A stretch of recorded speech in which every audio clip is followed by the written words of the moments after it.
So I want you to imagine a scenario.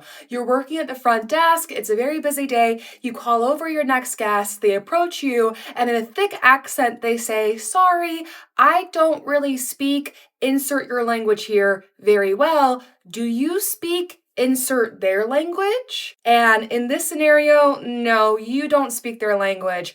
And you look over their shoulder at a sea of people who are still waiting for your assistance, and you think, oh boy, this is going to take a while. Now, I want you to imagine the opposite. You are traveling to a foreign country, and in this scenario, you don't know the language very well. You may have studied a little bit, but you are not nearly fluent enough to hold a complete conversation, especially at check-in. But you approach the front desk and you let them know that you don't know their language very well, and maybe you're hoping they speak your language.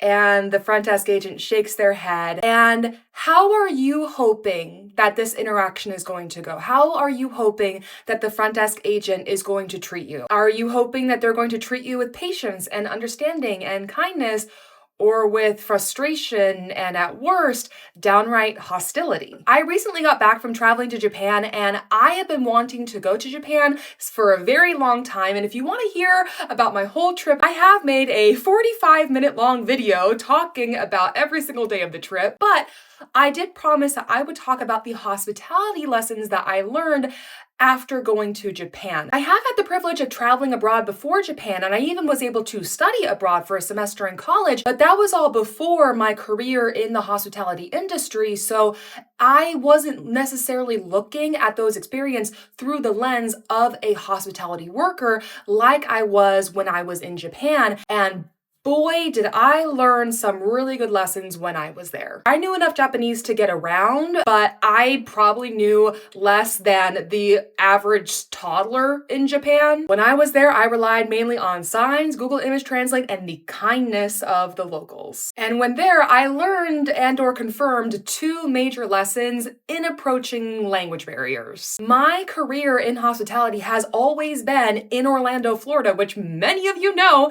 is a major destination for travelers from all around the world. And I remember whenever I first started out, the kind of panic I would feel when someone would approach me and say that they didn't speak my language very well. The reason I would feel this panic was because I wasn't exactly sure how to do my job without being able to communicate. But after years of experience and after traveling abroad, I have learned that there are different ways to navigate communication, even if there is a language barrier. The most obvious and probably easiest is asking for help. If someone on your team speaks the same language as your guest, then bada bing, bada boom, you just switch out and that person can communicate efficiently with the guest. Or even when I was working for Disney, we had a hotline that we could call and we would say, "Hi, I have a guest who speaks this language." They would get a translator for you, and then it was as easy as telling the translator what you want to say to the guest. Translator does their thing, guest responds, translator does their thing again, and then that's how the conversation goes. But not every hotel is going to have those resources. So what do? In our lovely modern age, you can usually just whip out your phone and use Google Translate to communicate with the guest. But what if you're in a situation where you don't have your phone on you and the guest also doesn't have a translator app?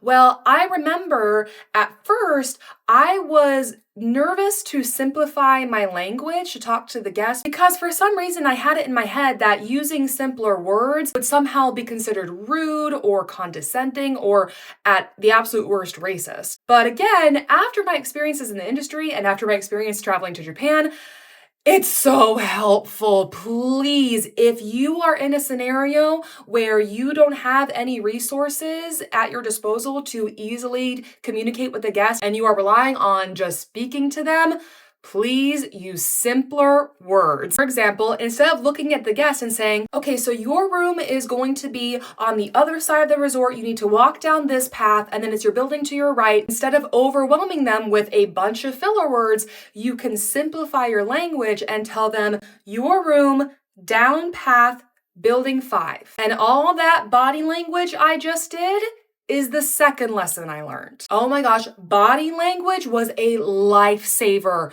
when I was traveling abroad. Because again, if your knowledge of a language is very limited and you're trying to piece out different words that the person is telling you, having the body language to go along with it can help you understand and interpret what they're trying to tell you so much better. And also the importance of body language when you are speaking to a large group. When I was at Disney in Tokyo, there were many times where the cast members were speaking to everyone as a large group and they were speaking in Japanese. And I, again, was able to pick out a few words, but it was through their body language that I was able to understand what they were trying to convey. I think the reason these lessons stood out to me and why I really want to talk about them is because the hospitality industry is a global industry, and depending on where you are, you may get a lot of international guests or you may only get a few, but I do think it's very easy to find yourself frustrated with the language barrier when you're trying to do your job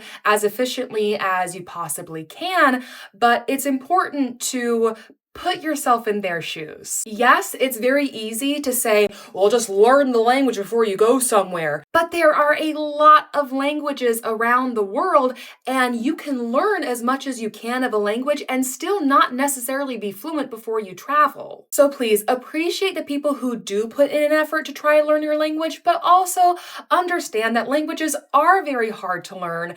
And in this modern day, there are many resources and tools at your disposal to communicate with someone who is not fluent in the same language that you are. Thank you so much for watching. I hope this video was at least mildly helpful to you. And if you're wondering who the heck I am, my name is Jessica Vanell. I have a degree in hospitality management. I've worked in the industry for 7+ years, and I know a thing or two because I've seen a thing or two. If you'd like to chat with me, I do have a private Discord that you can access through my Patreon for as low as $3 a month.